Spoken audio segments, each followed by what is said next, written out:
जय श्री राधे। जय श्री राधे। सेवक के लक्षण चल रहे हैं, उसमें दासास्तु प्रश्रितास्तस्य पहला लक्षण ये है, सदा आश्रय रखता है दास भगवान और भक्तों का, और निदेश वशवर्तिनः सदा आज्ञा में रहता है। तीसरा है विश्वस्ता, अखंड विश्वास सेवा धर्म में।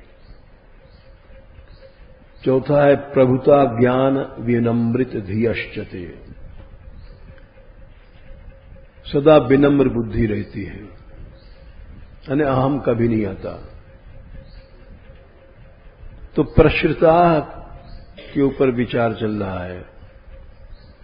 आश्रय भगवान का रहता है, भक्तों का रहता है। आश्रय श्री धातु श्रयणे, जहां मन टिकता है। आसमंतात श्रयते आश्रय, पूरी तरह से जहां मन टिक गया वो आश्रय है। आसक्ति से आश्रय नष्ट हो जाता है, क्योंकि जहां आसक्ति होती है फिर वहीं का मनुष्य सहारा लेता है। आसक्ति और आश्रय में केवल शब्द का, धातु को फर्क है। आसक्ति शब्द बना है सज्ज धातु से, सज्ज लगने, लगना, और अक्तिन प्रत्यय करके सज्जते, आसमंतात सज्जते, पूरी तरह से लग गया मन, उसको आसक्ति कहते हैं। किसी तरह से लग गया, मां का बेटे में लग गया वात्सल्य भाव से, स्त्री का पति में, पति का स्त्री में लग गया श्रृंगार भाव से, सखा मित्र का यार से यारी में आसक्ति हो गई सखा भाव से, या कहीं नौकरी करते हो, स्वामी भक्त हो, स्वामी भाव, दास भाव से, किसी भी प्रकार से मन लग गया तो वो आसक्ति है। स्वार्थ से ही अधिकतर लगता है, केवल महात्माओं को छोड़ करके। उनके क्रियाओं में स्वार्थ नहीं होता है। यदि उनमें आसक्ति दिखाई भी पड़े, यदि महात्माओं के कार्य में आसक्ति दिखाई पड़े, तो वहां ये समझ लेना चाहिए इनका कोई स्वार्थ नहीं है। और वो इतना काम करते हैं कि आसक्ति वाला भी नहीं कर सकता। ये जैसे कि भगवान ने जब प्रजाजनों को उपदेश दिया तो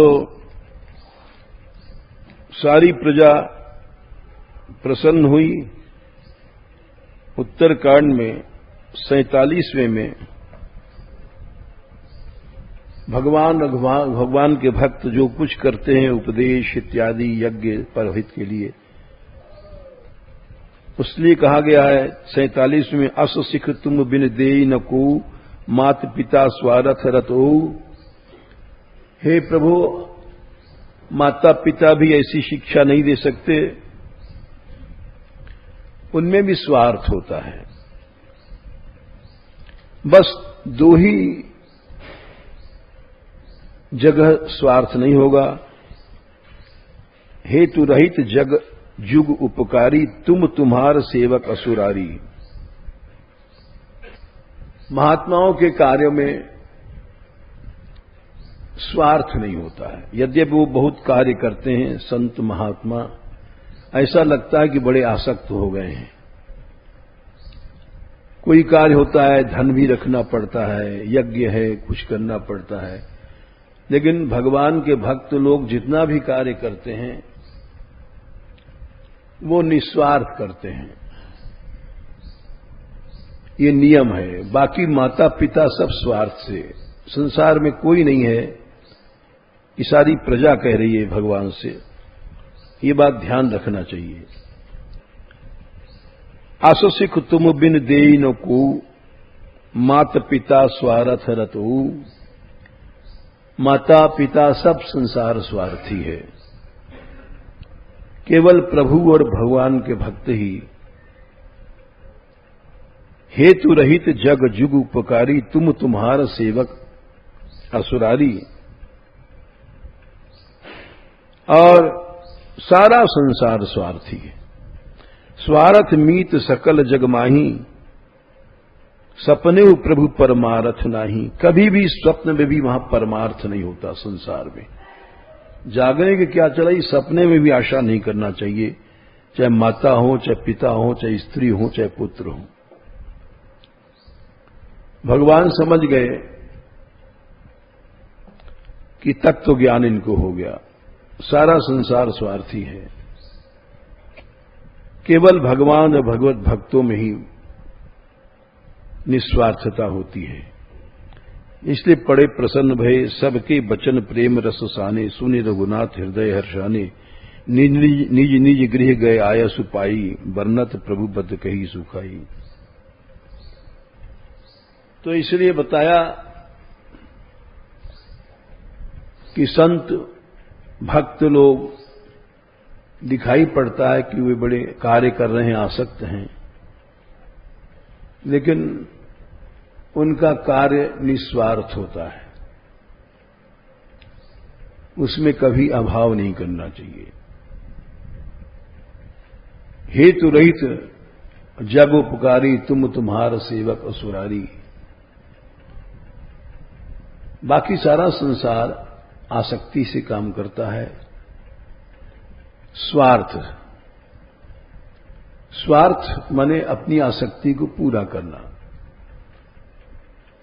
जैसे हमको धन चाहिए तो धन के लिए हम बेटे से भी सोचते हैं पैसा मिल जाए, मां बाप से सोचते हैं पैसा मिल जाए। भोग चाहिए तो स्त्री से बोलते चालते हैं। सारा संसार स्वार्थमय है। जब माता पिता को इस कोटि में रख दिया गया तो और संसार में स्त्री पति आदि तो छोटी बात है। जहां स्वार्थ है, स्वार्थ माने अपनी आसक्ति की पूर्ति। जीव अपने स्वार्थ को नहीं जानता है। स्वार्थ, वास्तविक स्वार्थ तो भगवान की प्राप्ति है। स्वार्थ का अर्थ समझना चाहिए। स्वार्थ है क्या? सनकादिक ने पृथ्वी जी को जो उपदेश दिया चौथे स्कंद में, बोले जीव स्वार्थ ही गलत समझ गया। स्व माने आत्मा होती है, आत्मा के लिए कार्य करना स्वार्थ है, लेकिन स्व माने जीव अपना शरीर इंद्री समझ गया। इसको स्वार्थ व्यतिक्रम कहते हैं। उल्टा उल्टा समझ जाना। व्यतिक्रम माने उल्टा समझना। तो स्वार्थ व्यतिक्रम हो गया। चौथे स्कंद में 22वें अध्याय में 32वें श्लोक में 4:22-32 में स्वार्थ व्यतिक्रम की चर्चा की गई है। हर आदमी स्वार्थ का उल्टा मामला समझ गया। हम कई जगह से प्रमाण बताएंगे, भागवत से भी बताएंगे, गीता से भी बताएंगे। हर आदमी स्वार्थ का उल्टा अर्थ लगा गया। स्व माने आत्मा होता है, आत्मा के लिए काम करना चाहिए, लेकिन हम जैसे लोगों ने शरीर, इंद्रिय, परिवार, कुटुंब, अपनी जहां आसक्ति है उसको स्व समझ लिया है। स्व माने क्या होता ये हम समझ नहीं पाए। स्व का अर्थ गलत समझ करके शरीर, इंद्रिय आदि में उसके लिए हम लोग काम करने लग गए, भगवान के जगह नहीं। तो स्वार्थ व्यतिक्रम हो गया। व्यतिक्रम ने उल्टा हो गया।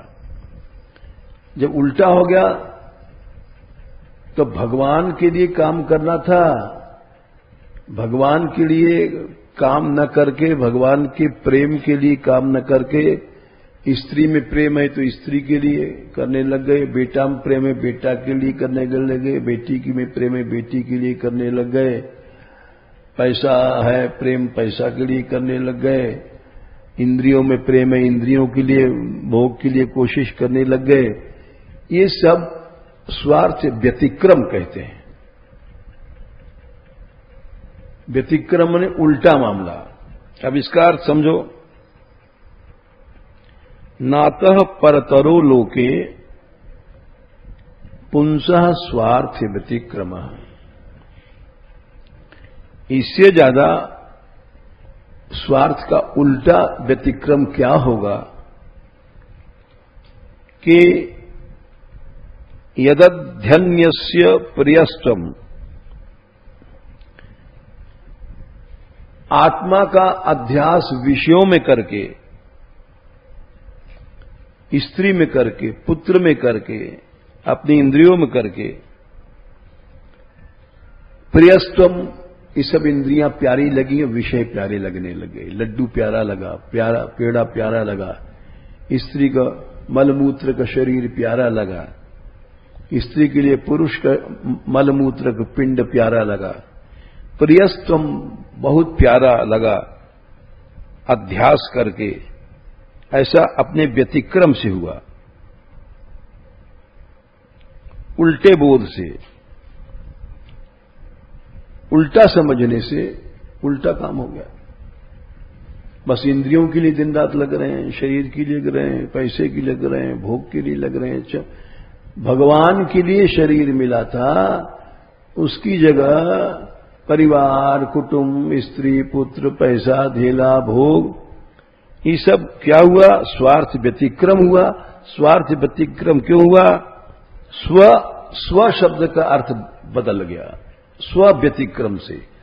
स्व माने आत्मा होता है, स्व माने हमने इंद्रिय समझ लिया। फिर ये उल्टा अभ्यास हमको जड़ बना देगा, पहाड़ बना देगा, पेड़ बना देगा, लाखों वर्ष तक खड़े रहो, ये वहां तक ले जाएगा। ऐसा नहीं केवल कुत्ता ही बिल्ली बनेंगे, एक दिन ये हमको जड़ बना देगा। ये 33वें श्लोक में कहा है। इस स्वार्थ का व्यतिक्रम बढ़ता बढ़ता जीव को जड़ योनि में ले जाएगा। कुत्ता बिल्ली तो फिर भी चेतन है। अर्थ और इंद्रियार्थ मन विषय, अर्थ और इंद्रियार्थ मन विषयों का जो ध्यान चिंतन है, ये सर्वनाश कर देता है। और ज्ञान विज्ञान से भ्रंशित नष्ट होने के बाद मुख्यता कहते हैं जड़ योनि, जड़ योनि में प्रवेश कर जाता है। इसीलिए वो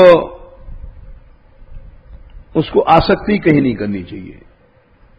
34वें में न कुर्यात करहिचित संगम तमस तीव्रम तितीरिषु। धर्मार्थ काम, धर्म अर्थ काम इन और मोक्ष में भी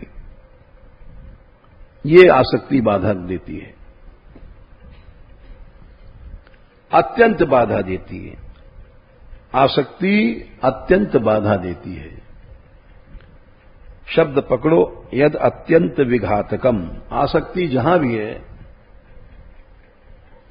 वो भगवान का आश्रय नहीं पकड़ने देगी, वो ले ही जाएगी। इसलिए ये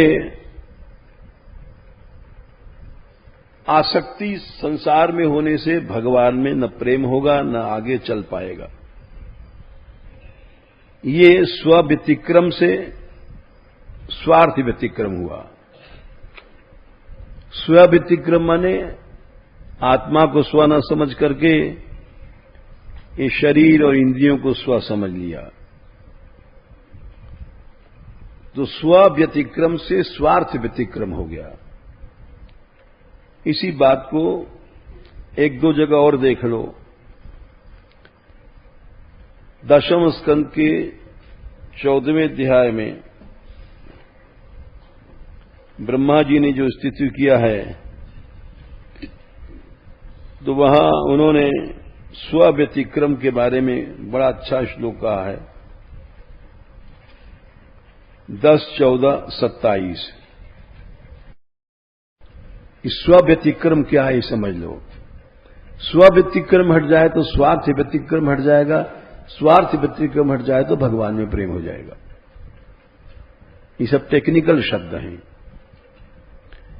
स्व-व्यतिक्रम क्या है? 10, 14, 27। त्वाम आत्मानं परम मत्वा परम आत्मानम एव च आत्मा पुनर्बहिर्मृग्य ओहु अज्ञ जनताज्ञता। त्वाम आत्मानम, भगवान ही आत्मा है, स्व है, आत्मा है, और जीव ने इनको पराया समझ लिया है। इसीलिए दिन रात स्त्री पुत्र पैसा के लिए मर रहा है, शरीर के लिए मर रहा है, भोग के लिए, पैसा के लिए। आप आत्मा भगवान को पराया समझ लिया, पराया समझ लिया, इसीलिए तो भगवान के लिए कोई काम नहीं कर रहे हैं हम लोग। मनुष्य अपने शरीर के लिए, अपनी स्त्री बच्चों के लिए क्यों कमाता है? उनको अपना समझा है, दूसरों के लिए नहीं करेगा, दूसरे दूसरे हैं। तो भगवान जो आत्मा है उनको पराया मान लिया हमने, और पराई चीजों को आत्मा मान लिया है। अपना शरीर, इंद्री, स्त्री, पैसा, धन, ये सब पराया है। मर जाएंगे, शरीर भी यहीं रह जाएगा, बहू भी साथ नहीं जाएगी, न बेटा जाएगा, न बेटी जाएगी, न पैसा जाएगा, न धेला जाएगा, न मकान, ये सब पराया है। पराई चीज को आत्मा समझ लिया है और आत्मा को पराया समझ लिया है। इसीलिए पराई चीज को आत्मा समझ लिया है हमने, और आत्मा को बाहर ढूंढ रहे हैं, पैसा ढूंढ रहे हैं, स्त्री ढूंढ रहे हैं, भोग ढूंढ रहे हैं। अहो अज्ञ जनताज्ञता, मूर्ख जनता की अज्ञता देखो। सारा संसार इसी में मर रहा है। ये ब्रह्मा जी ने भगवान से कहा। राजा से रंक तक, चींटी से लेकर के सारे प्राणी संसार के, इन लोगों ने भगवान को पराया समझ लिया है, आत्मा को, और शरीर, इंद्री, संसार, आसक्ति, बेटा बेटी, पैसा, धेला, इसको अपना समझ रखा है। ये हुआ स्व व्यतिक्रम। व्यतिक्रम ने उल्टा। स्व व्यतिक्रम से जो सनकादिक ने कहा था 4:22 के आसपास, अच्छा 4:22, 32, स्व व्यतिक्रम से स्वार्थ व्यतिक्रम हो गया,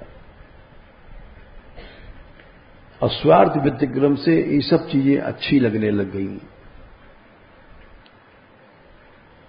इसका बड़ा एक सुंदर पद आता है, तुलसीदास ने लिखा है, बहुत सुंदर उदाहरण।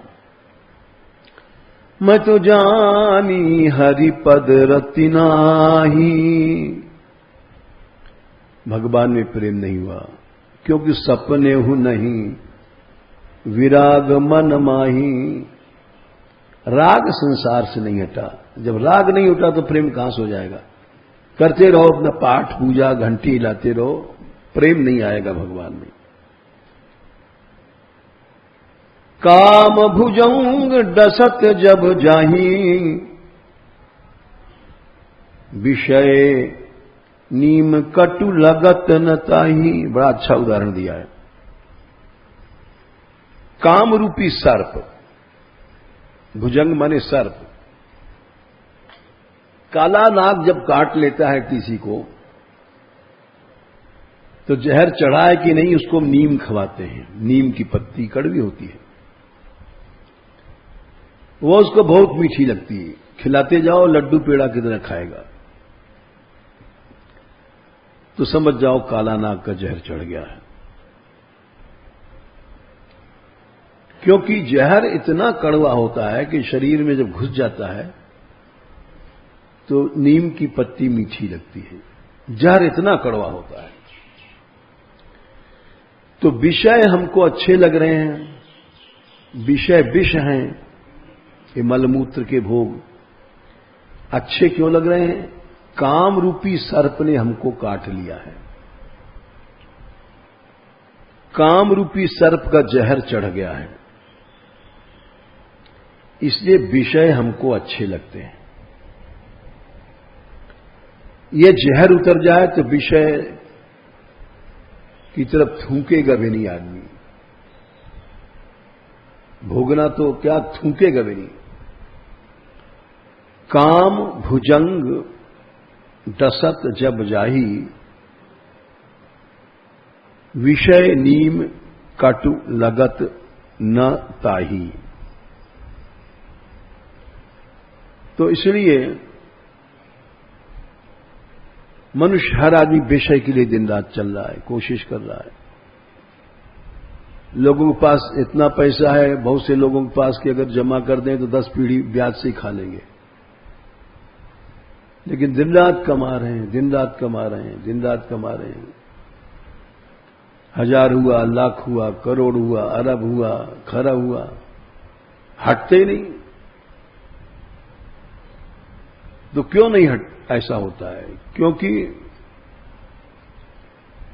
उनका स्वार्थ व्यतिक्रम हो गया। वो पैसे को स्वार्थ समझते हैं, भोग को स्वार्थ समझते हैं, यानी अंधे हो गए हैं। एक बड़ी सुंदर जो शिव जी ने बात कही थी कि विषय में सबसे बड़ा दोष तो यह है कि अंधा बना देता है। जीव की चेतना यानी ज्ञान शक्ति को हर लेता है। अब अंधा हो गया तो अंधा तो गड्ढे में गिरेगा। और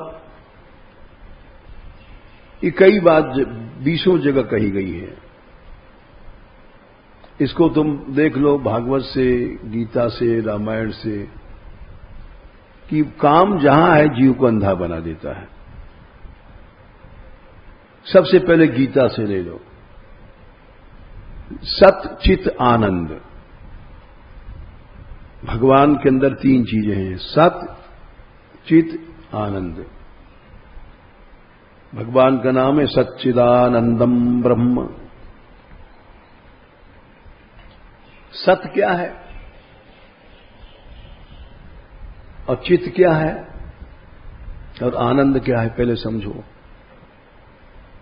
पीछे गीता देखना। सत क्या है, चित क्या है, आनंद क्या है? सत है सत्ता यानी जीवन, कभी मरता नहीं है सत। चित का है ज्ञान। आनंद क्या है? सुख, प्रेम, ये सब आनंद है। ये तीनों जीव के भीतर हैं क्योंकि भगवान का अंश है। और तीनों को काम मार डालता है, तीनों ही खत्म हो जाते हैं। अब गीता में देखो 3रा अध्याय 37वां श्लोक, धूमेन आवृतो वह्निर यथा दर्शो बलेन च यथोल्बेनावृतः गर्भस् तथा तेनेदमावृतम्। 37वां है, मिल गया है, 38 है, 38। धुआं से जैसे आग ढक जाती है, धूमेन आवृतो वहनी, आग को धुआं ढक देता है। यथादर्शो मलेन च, जैसे शीशा के ऊपर मैल तारकोल पोत दो तो शीशा ढक जाएगा। आदर्श माने शीशा, मल माने गंदगी, उससे शीशा ढक जाता है। उल्ब कहते हैं जिसे गर्भ झिल्ली से ढका रहता है भीतर, तो उल्ब कहते हैं। जब पैदा होता है तब नाल बाल काट करके उल्ब से मुक्त होता है। इसी तरह से काम है, वो जीव को ढकने के लिए धुआं की तरह काम करता है, मैल गंदगी की तरह, और उल्ब झीर जिससे गर्भ ढका रहता है। वहनी क्या है? आग, चिद अंश। जीव के चिद अंश को आग में प्रकाश होता है, रोशनी होती है, ऊर्जा होती है, ज्ञान रूपी शक्ति से भगवान की ओर चलता है। चिदंश को ये काम ढक देता है। जीव का चिद ढक गया, ज्ञान नष्ट हुआ, पशु बन गया। आदर शीशा देख के खुश होता है, तो आनंद माने प्रेम अंश जीव का ढक गया। तीनों ढक रहा है, सत चिद आनंद। आनंदांश ढक गया। अब वो मलमूत्र आदि के लिए दिन रात कोशिश करेगा, जो क्षणिक हैं, थोड़ी देर में विष हैं, और जिनके पाने से आदमी मरता है, झूठे। और गर्भ क्या है? जीवन शक्ति, सदंश। चिदंश ढका, आनंदांश ढका और सदंश ढका। जैसे गर्भ में बच्चा जेर में बंधा रहता है, वैसे उसकी क्रिया शक्ति, जीवन शक्ति बंधी रहती है। एक चूहा एक बिल में सारा जन्म काट लेता है, बंधा रहता है आसक्ति से। ऐसे आदमी एक छोटा सा मकान बना लेगा, स्त्री पुत्र लेकर के, और सारे जीवन उसी में बंधा रहता है। बाहर जाने की सोच नहीं सकता, मुक्त होने की सोच नहीं सकता, क्योंकि उसका जीवन बंध गया है, सदंश बंध गया है। काम से, यानी आसक्ति से। आसक्ति से ही काम पैदा होता है। पहले तो समझ लो काम पैदा कैसे होता है? आसक्ति से। काम की मैया कौन है? आसक्ति है, ये समझ लो। दूसरे अध्याय में गीता में 62वें श्लोक में 62 में, ध्यायतो विषयान पुंसस संगस्तेषु पुजायते संगात संजायते कामा, ये आ गया। संग माने आसक्ति से काम पैदा होता है। और आसक्ति कैसे होती है? मन के चिंतन से, ध्यान से। बिना आसक्ति के काम पैदा ही नहीं होगा। जैसे हमारी सबसे पहले इंद्रियों में आसक्ति, शरीर में आसक्ति, स्त्री पुत्र में पीछे होगी। शरीर में आसक्ति है तो इसके लिए साहब दिन रात कूलर लाओ, पंखा लाओ, फ्रिज लाओ, ये लाओ, सुविधा। इंद्रियों की आसक्ति है तो जीव के लिए लड्डू लाओ, पेड़ा लाओ, चटनी है, आज अचार है, ये लाओ, सवेरे संध्या तक लगा हुआ है, हर इंद्रियों के लिए। इंद्रियों में आसक्ति है। आंख में आसक्ति, अच्छा रूप देखना चाहता है। शीश्न में आसक्ति है, मलमूत्र भोगना चाहता है। आसक्ति के बिना काम पैदा ही नहीं होगा। संगात संजायते कामा, कामना पैदा भई, इसके मन में आसक्ति थी। जब बाबा जी बन जाओ, साधु बन जाओ, उससे कुछ नहीं है। आसक्ति है तुमको, वहां काम पैदा कर देगा। तो इसीलिए हमने गीता से बताया कि जीव को काम ने उसके तीनों सत चिद आनंद अंश को ढक दिया, अंधा बना दिया। अब तीनों आंखें फूट गई। दूसरा भागवत से उदाहरण ले लो। भागवत में चौथे स्कंद में, चलो 22वें अध्याय से ले लो, किसी स्कंद से ले लो, सब जगह है। 30:4-22-30। इंद्रियां विषयों की ओर गई, इंद्रिय विषयाकृष्ट ही, और उन्होंने मन को खींचा। इंद्रिय मनः आक्षिप्तम, मन ने चेतना को खींच दिया। चेतना ही मनुष्य की दृष्टि थी, ज्ञान थी, ज्ञान शक्ति है चेतना ही। उस चेतना को हर लिया मन ने, अंधा हो गया। चेतना को जाति मान 31वें में स्मृति चली गई कि हम भगवान के दास हैं, आत्मा हैं। स्मृति चली गई कि हम तो रसना जीव हैं, लाओ लड्डू, लाडो हम शिष्ण हैं, लाओ भोग। स्मृति सब उलट गई। पुरुष सोचता है हम लिंग हैं, स्त्री सोचती है हम योनि हैं। बस भगवान कुछ नहीं। स्मृति चली गई उसकी। और अंधा हो गया। रामायण से ले लो, सभी ग्रंथों से ले लो कि मनुष्य आसक्ति से काम उत्पन्न हुआ और काम जीव को अंधा कर देता है। अब वो जीवन भर अंधा रहेगा, कभी भी इसकी दृष्टि नहीं आएगी। बालकांड में शिव जी ने कहा है पार्वती जी से कि हे देवी 115 अज्ञ अकोविद अंध अभागी 114 के नीचे काई विषय मुकुर मन लागी। विषय की काई मन के शीशे में लग जाती है। मुकुर माने शीशा,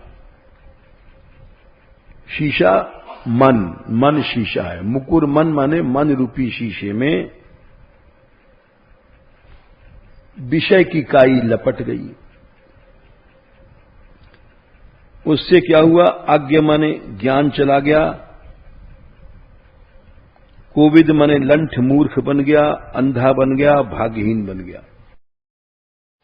4 दोष लिखे हैं। ज्ञान शक्ति चली गई, अकोविद माने पशु बन गया, अंधा बन गया, अभागा बन गया। मनुष्य शरीर के बाद उसको कभी शरीर नहीं मिलेगा, वही गधा कुत्ता और बनता रहेगा। भाग्य फूट गया। जैसे कि हम रोज देखते हैं कीड़े उड़ते हुए आते हैं और बंद हो जाते हैं। चारों ओर शीशा है, बहुत से मर जाते हैं। अब उनको ज्ञान नहीं हम कहां उड़े कहां जाएं, इतना अंधे हैं बेचारे। यहां तक कि रेंग रहे छोटे छोटे कीड़े उधर पानी की ओर जा रहे हैं, गिर के मर जाएंगे।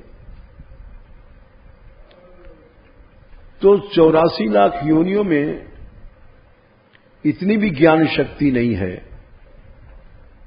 कि वे अपने शरीर की रक्षा कर सकें। इतना अंधापन है। और उदाहरण देखो, जैसे भेड़ होती है, एक बार सैकड़ों भेड़ कट गई रेलगाड़ी से।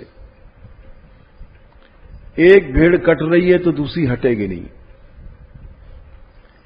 एक भेड़ गिर रही गड्ढे में, दूसरी देख रही लेकिन गिरती चली जाएगी। उसको अकोविद कहते हैं। तो मनुष्य को विषय अकोविद बना देते हैं। कुछ नहीं, मतलब जैसे पशु नहीं सोचता है कि हमें आगे गड्ढा है, गिरेंगे, वैसे मनुष्य नहीं सोचता है कि हमारे मनुष्य शरीर के बाद क्या होगा, किस गड्ढे में जाएंगे हम, मर के कहां जाएंगे, कुछ नहीं सोचता है। उसको अकोविद कहा गया है। हर आदमी अकोविद बन गया है। सोचते ही नहीं कि हम कहां जाएंगे, हमारी क्या गति होगी, कभी कोई नहीं सोचता है। बस खाओ पियो कमाओ लगा हुआ है। तो विषयों से अज्ञ अकोविद अंध अभागी, शिव जी कहते हैं 4 दोष होते हैं। ज्ञान शक्ति चली गई, ज्ञान शक्ति चली गई, अकोविद पशु बन गया। बस सवेरे से उठा और जिसका व्यापारी के जो काम है लगा व्यापार में, सर्विस वाला सर्विस में लगा, रात तक लगा हुआ है। अकोविद पशु की तरह, भेड़ की तरह, आगे की कुछ सोच नहीं उसको। क्यों? अंधा हो गया है। अभागी, उसके भाग फूट गए, क्योंकि मरने के बाद फिर मनुष्य शरीर मिलेगा नहीं। तो 4 दोष विषय जब मन में चिपट जाता है, महादेव जी कहते हैं, हे देवी, अज्ञ अकोविद अंध अभागी, काई विषय मुकुर मन लागी। और ऐसा क्यों हुआ? क्योंकि सत्संग नहीं किया था। लंपट कपटी कुटिल विषेखी, सपने संत सभा नहीं देखी। सपने में भी संत सभा में नहीं गया, इसलिए अंधा बना रहा, कोविद बना रहा, अकोविद बना रहा, जीवन भर ऐसे चला गया।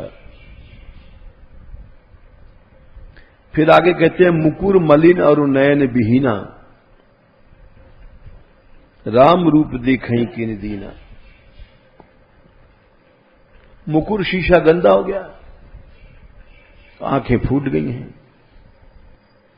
न तो शीशा बढ़िया है, न आंख है। यहां तक जीव पहुंच जाता है, दोनों तरफ से गया। मुकुर मलिन, मुकुर मन अंतःकरण में लिपटी हुई आसक्तियां, काइयां, और आंखें भी फूट गई हैं। ज्ञान और वैराग्य 2 आंखें हैं। ज्ञान विराग नैन उर्गारी उत्तरकांड में कहा गया है। तो इसीलिए विषयासक्ति, आसक्ति जहां होती है, जीव वहीं का आश्रय लेता है। हम ये बता रहे थे, पुरुष की स्त्री में आसक्ति, तो स्त्री के पीछे मां बाप सबको छोड़ देगा। और देखा जाता है, जैसे लड़की के ब्याह हुआ, कुछ दिन रहने के बाद वो कितना भी पीहर में जरूरी काम हो, मुसीबत हो, नहीं जाएगी। हम तो भिक्षा मांगते देखते थे। अरे बाबा, मां बीमार पड़ी है, कैसे जाऊं, छोरा छोरी स्कूल जाएं, रोटी कौन देगो, मां मरासू है, देखने नहीं जा सकती, बाप मरासू है, नहीं जा सकती, क्योंकि आश्रय वहां का है, आसक्ति वहां है। पति में, पुत्रों में हो गई। तो जहां आसक्ति होती है, वहां का आश्रय वहां मन टिक जाता है। इसलिए भगवान में आश्रय होने के लिए सबसे पहले 18 प्रथम स्कंद 18वें अध्याय में कहा गया, यत्रानुरक्ता सहसैव धीरा। 22 व्यपोय संगादिषु मूढ़म। संग मने आसक्ति की मूर्खता छोड़ देता है प्राणी, और तब वो ब्रजंती भगवान के पास पहुंचता है। बिना आसक्ति के छोड़े प्रेम वयम कुछ नहीं होता है, आश्रय सिद्ध नहीं होगा। अथवा दूसरा उदाहरण गीता से 15/3 15 अध्याय, असंग शस्त्रेण दृढ़ेन छित्त्वा। आखिरी लाइन, असंग शस्त्र से आसक्ति को काट करके ततः पदम तर, तब चलो चौथे में उसको ढूंढने, उस परमात्मा को। नहीं यहां पैसा की आसक्ति, यहां भी साधु बन करके तिकड़म करेंगे। अथवा रामायण से ले लो, सुंदरकांड 48, जननी जनक बंधु सुतदारा। मकान पैसा सब की आसक्ति है, सबके ममता ताग बटोरी। बेटा बेटी सब झगड़ा है। जब तक आसक्ति नहीं नष्ट होती तब तक आश्रय सिद्ध नहीं होगा।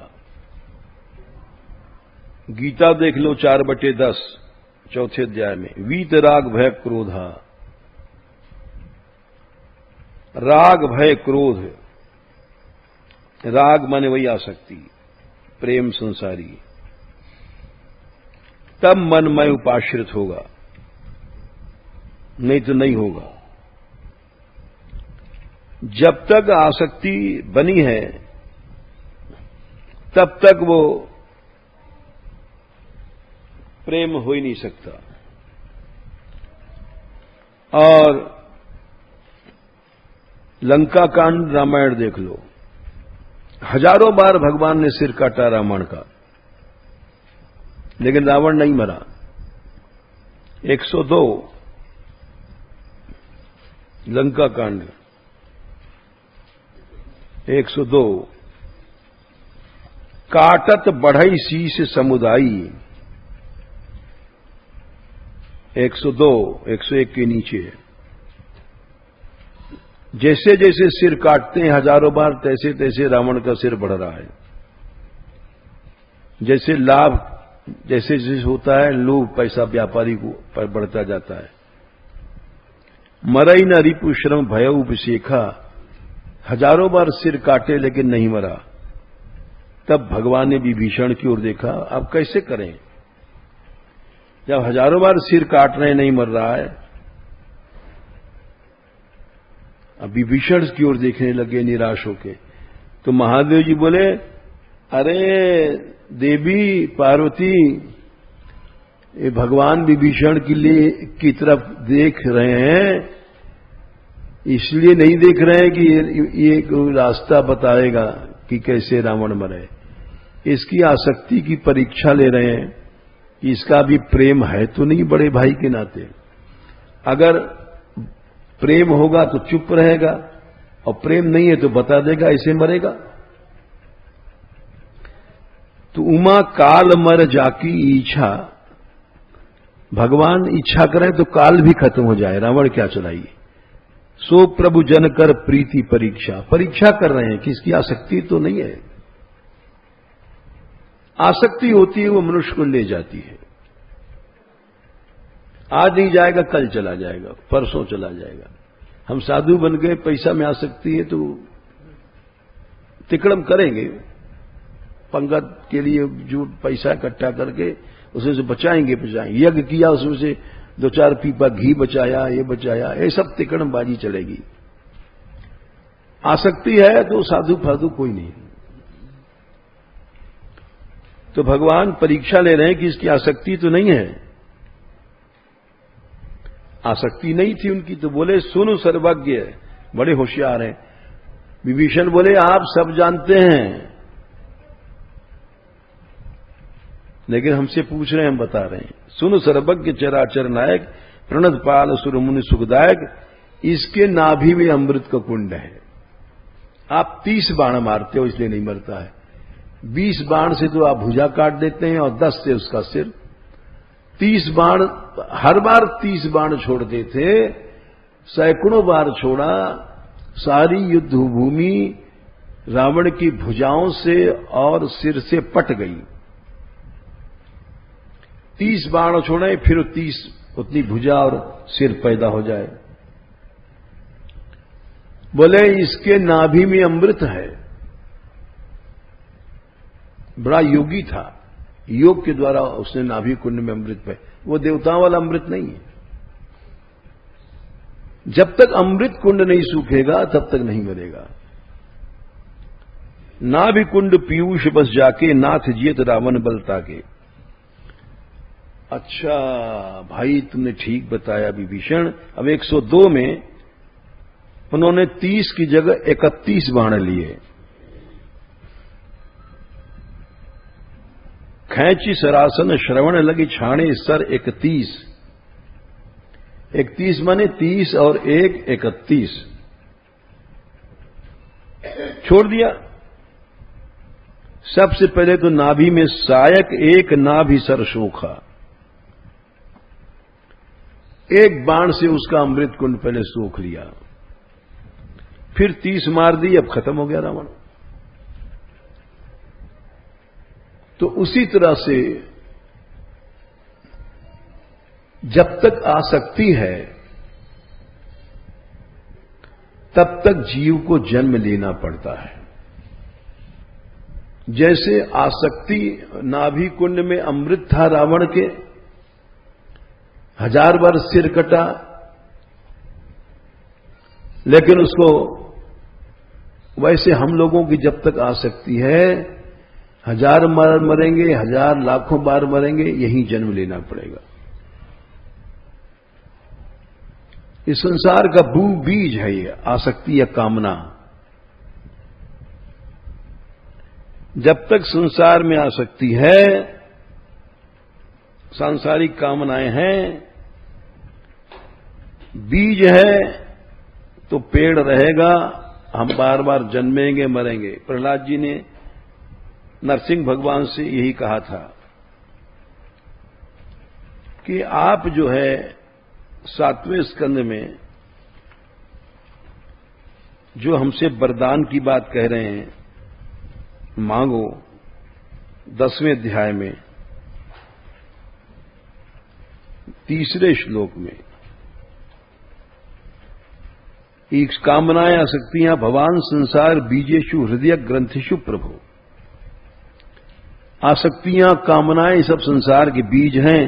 जब तक बीज है तुमको बार बार मरोगे, जन्म लेना पड़ेगा। संसार का बीज है, हृदय की गांठ है। जब तक एक गांठ है, बीज है, ग्रंथि और बीज, 3रा श्लोक 7, 10, 3। जब तक बीज है तब तक पेड़ पैदा होगा, संसार वृक्ष, मरोगे जन्म। गांठ है जब तक कुछ नहीं होगा। तो आसक्ति से मनुष्य आश्रय नष्ट हो जाता है। सैकड़ों उदाहरण दिए हमने। विभीषण की शरणागति इसीलिए सही थी कि उनकी आसक्ति नहीं थी रावण में। तो दासास्तु प्रश्रितास्तस्य का प्रसंग चल रहा है कि हम लोग आसक्त हैं सांसारिक कामनाओं में। इसलिए भगवान की भगवत भाव शरणागति, ये जब भगवान ने कहा कृष्ण भाव आश्रय, आश्रय सिद्ध कब होगा? गीता में 4/10 बार बार बता चुके हैं। जब चले जाएंगे, राग भय क्रोध बीत जाएंगे, तब मनमया माम उपाश्रिता, उपाश्रित माने आश्रय सिद्धि तब होगी जब हमारा राग भय क्रोध चला जाएगा। उसके पहले आश्रय सिद्धि नहीं होगी। चाहे कुछ भी कर ले, बैराग कर ले, साधु कर ले। बीत राग भय क्रोधा मनमया मामुपाश्रिता, बहु ज्ञान तपसा पूता मन भाव मागता। आश्रय सिद्धि के लिए सब समस्त राग भय क्रोध आदि जब चले जाएंगे, तब आश्रय सिद्धि। उपाश्रिता माने तब वो आश्रित होगा।